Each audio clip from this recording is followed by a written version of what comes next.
کمپرسور مایکوم داریم. کمپرسور مایکوم 2 مرحله‌ای هستش.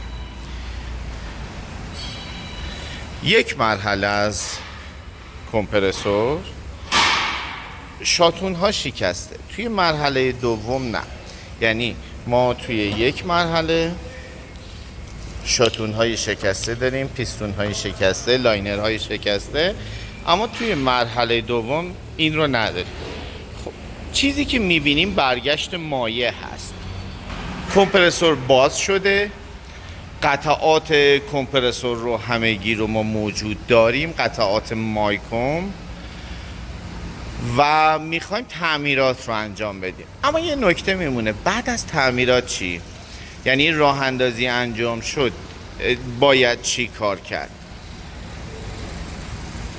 دستگاه برای CO2 هست، تولید CO2. اواپراتور رو دارید میبینید؟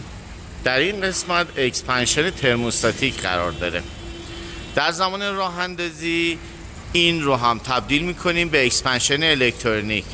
اینطوری ما میتونیم میزان سوپرهیت رو دقیق مشاهده بکنیم.